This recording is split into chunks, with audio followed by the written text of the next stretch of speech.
Assalamualaikum warahmatullahi wabarakatuh. Berjumpa lagi dengan saya Pak Ardi di video pembelajaran tematik kelas 4. Pada video kali ini kita akan membahas tentang gagasan pokok dan gagasan pendukung. Sebelumnya kita pasti pernah membaca sebuah cerita di sebuah buku. Nah, dalam sebuah cerita tersebut pasti tersusun dari beberapa paragraf. Di setiap paragraf berisi hal-hal yang berbeda, namun tetap sesuai dengan isi ceritanya. Nah, di dalam paragraf-paragraf inilah kita dapat menemukan gagasan pokok dan gagasan pendukung. Yang pertama, gagasan pokok. Gagasan pokok memiliki nama lain ide pokok, gagasan utama atau pikiran utama. Biasanya dapat ditemukan secara tertulis atau tersirat. Dapat ditemukan secara tertulis, maksudnya adalah gagasan pokok dapat ditemukan pada kalimat utama yang terletak di bagian awal, akhir, atau awal dan akhir setiap paragraf.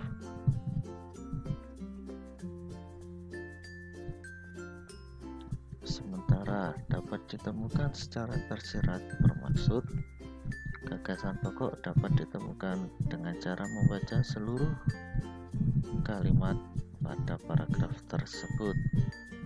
Nah, apa yang dimaksud dengan kalimat utama? Kalimat utama adalah kalimat yang berisi gagasan pokok. Biasanya berada di awal atau di akhir atau di awal dan akhir sebuah paragraf. Gagasan pokok sendiri adalah topik atau sesuatu yang dibahas pada sebuah teks atau paragraf.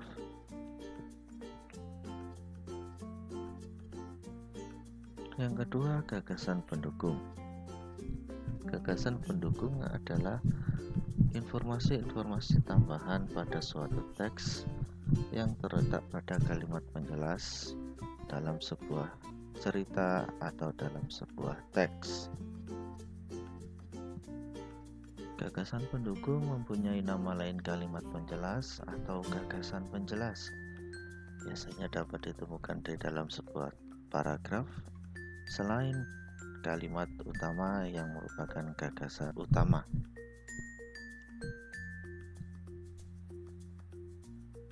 Untuk dapat menemukan gagasan pokok atau gagasan pendukung dalam suatu teks, perhatikan contoh berikut ini. Batik merupakan kain tradisional Indonesia.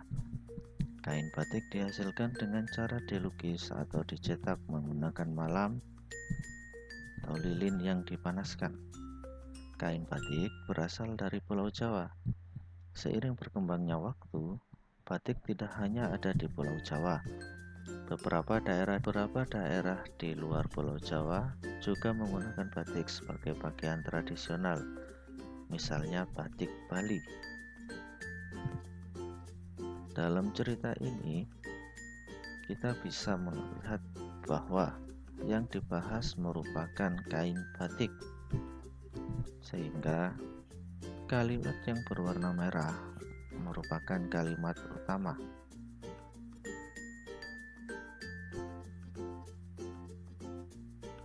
Batik merupakan kain tradisional Indonesia merupakan kalimat utama dalam teks tersebut. Sehingga kita bisa menarik kesimpulan gagasan utama dari teks tersebut adalah batik adalah kain asli Indonesia.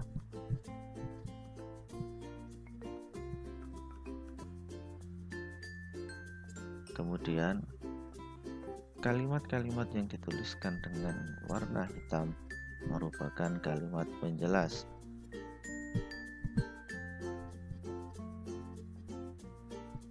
Kalimat penjelas pertama, kain batik dihasilkan dengan cara dilukis atau dicetak menggunakan malam atau lilin yang dipanaskan.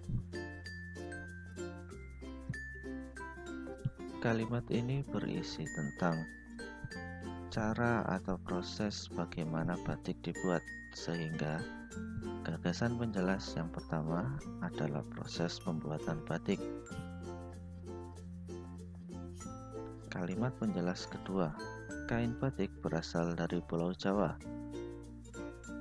Kalimat ini menjelaskan asal-muasal dari kain batik itu, sehingga gagasan penjelas yang kedua adalah tempat asal kain batik.